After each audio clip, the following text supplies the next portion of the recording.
Hello, Chimera crew! I'm Mega Me Mary, the transgender gamer girl with a heart of gold and love for all things nerdy. Time to revive one of my old video series, Quick Review.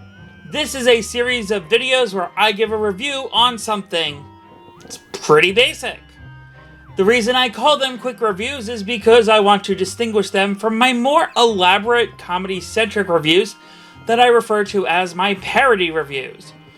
With me playing a lot of new video games due to my streaming, in addition to finally getting around to watching a lot of new movies, TV shows, and anime I've been wanting to watch for ages by making reaction content over on Patreon, I figured I'd get even more out of it by making some quick reviews for the things I play and watch.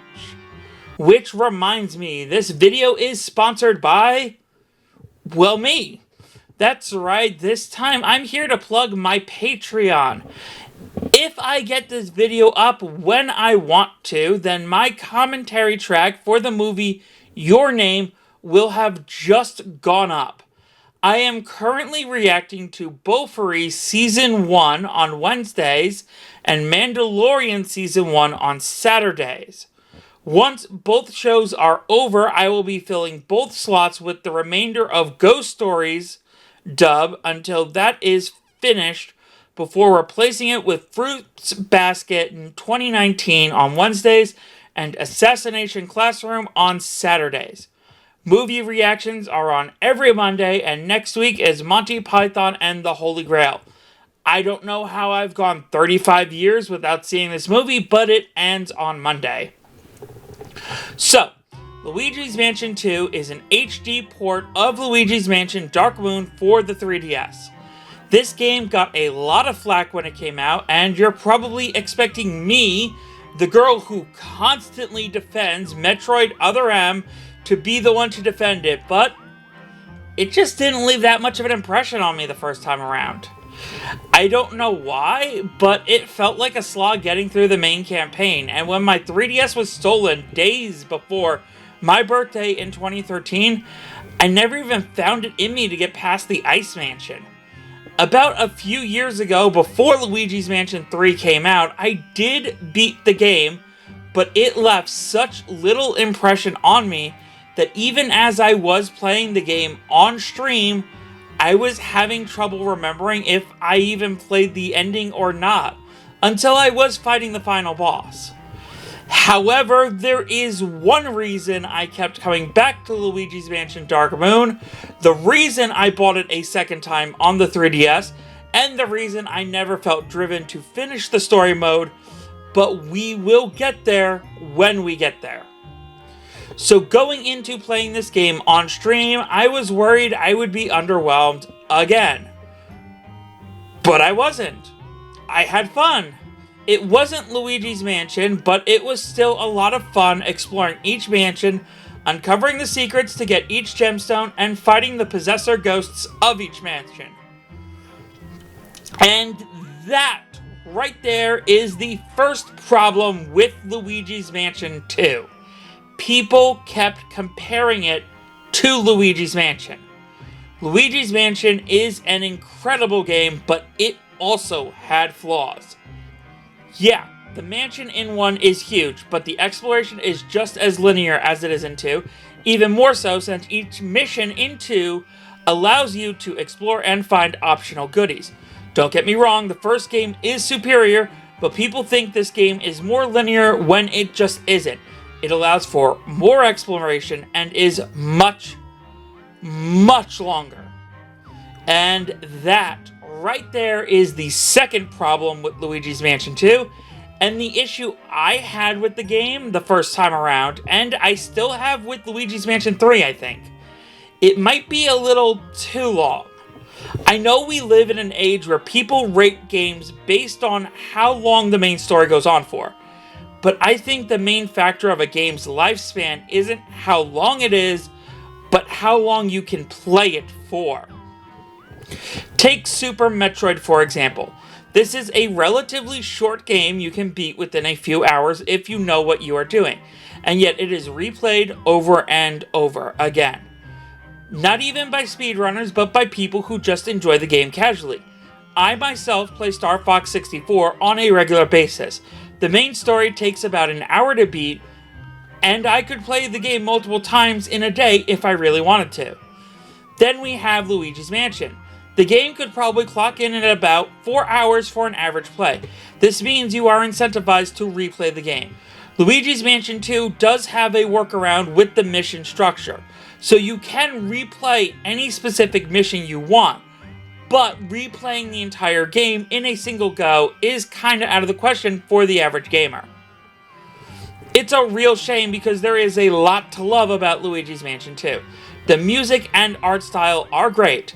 I know a lot of people hate the ghosts in this game, but honestly, I love them.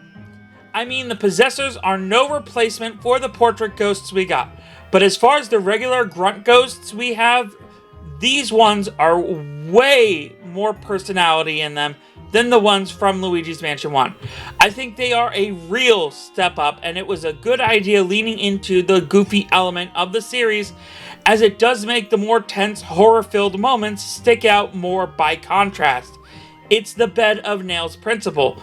If everything is dark and scary, it dulls the senses for the bigger moments, but if you have a lighter atmosphere, then when those darker and scarier moments hit, they really hit. It may not have registered on stream, but my heart skipped a beat when that King Boo jump scare happened. I'm not spoiling it, but if you know, you know. Nintendo is really good at this type of darkness, and it is why the darker moments in all their games stand the test of time compared to more mainstream examples. There are also collectibles in every mansion, boos and gemstones. I didn't go for all the boos, but they do unlock an extra mission. I just don't know what that extra mission does. And don't spoil it either, as I will return to this game at a later date for more streams to finish it up with triple star ranks and all boos caught. I did go for all the gemstones, and once you get the gemstones on a mansion, you unlock a neat little statue of Luigi, a nice reward for your efforts. You also unlock upgrades to the Poltergust 5000, but these stop after you've accumulated a specific amount of gold that I got fairly early on. My biggest complaint about the gemstones is that while you find them in a specific order, you cannot pull up the list of which ones you've collected while on mission. You are shown briefly when you collect one, but if you are not paying attention, you won't know if the one you are missing is before or after the one you found. I think an update to address this is in order, or if I'm wrong and there is a way, please yell at me in the comments over and over again. It helps the algorithm see me. So does liking and subscribing, for that matter. So there's a lot of flaws with Luigi's Mansion 2 HD. If only there was some perfect aspect of it that could be the sole reason why I never finished the game on the 3DS for so long.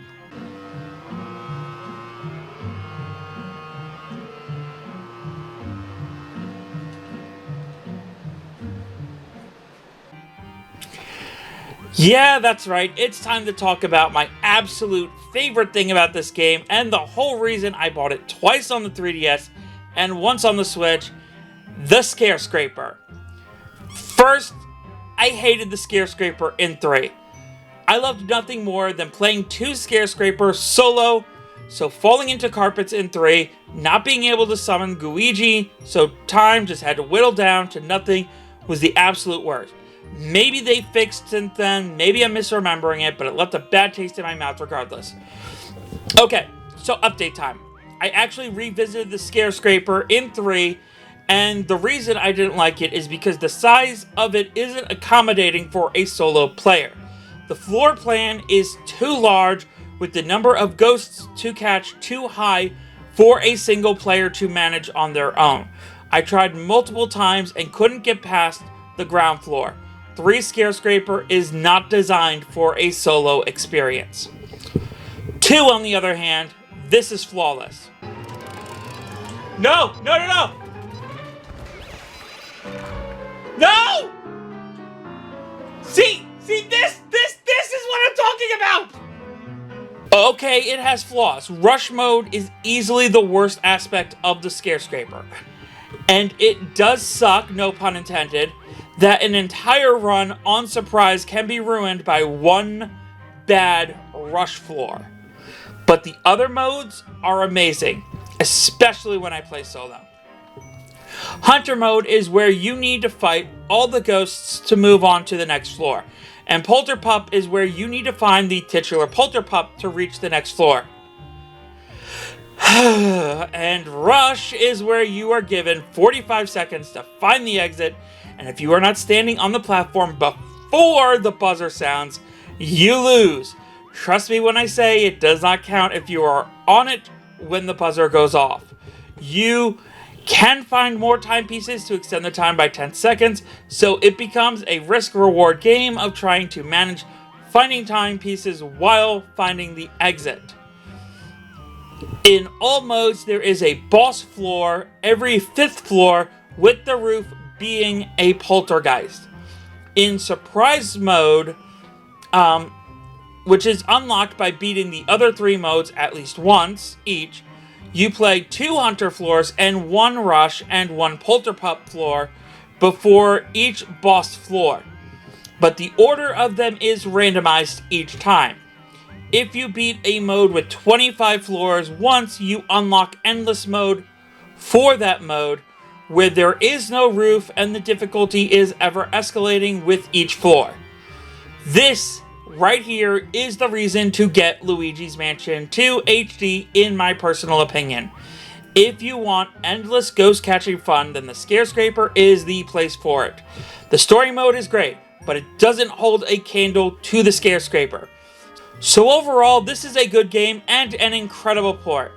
It gave me a brand new appreciation for the story mode I didn't have, and maybe I'll even finish up 3 in my own time as a result. So this is the point where I'll rate the game and such, but I'm going to try something different to summarize this review. So when scoring this review, I want to break it down into 3 camps: objective score, subjective score, and appeal score. Objective score, so objectively, how well constructed and put together is this game? On a scale of 1 to 10, I would have to say a 7. I ran into a few glitches and there were a few UI elements that bothered me, such as not being able to check which gemstones I had in a mission that really have no excuse for not being there. There was also massive lag when playing with others online, which NSO is its own can of worms we are not getting into. Subjective score. How did I personally feel about this game? On a scale of 1 to 10, I would also have to say a 7. This game did surpass my expectations when it came to the story, but there were elements that took me out of it, specifically the glitches and UI elements that factored into my objective score. And finally, the appeal score. So this score is based on how does it appeal to the target audience. And this means I need to ask, who is the target audience? While the original was aimed at the fans of the original Luigi's Mansion, this is a remake. So I think the target audience is actually the fans of Dark Moon, as well as drawing in new fans. On a scale of 1 to 10, I think this is, once again, a 7. I think the fans deserved a bit more, but they will be satisfied with the product they got. Newcomers to the series will find a lot here to enjoy, especially if they felt like Luigi's Mansion 3 went on a little too long when they tried it out. So, there we have it. This game is a solid 7 out of 10 on all 3 fronts. Not that it means anything to combine these scores, as they are very distinct metrics to judge something by, and that is exactly why I am judging this game and everything I cover in quick reviews this way. I hope you enjoyed this review, and there will be more to come. I have been Megami Mary. Thank you all so much for watching, and don't stop being awesome. You can find links to all my various projects across the internet by going to marytest.com, MARYTES.com.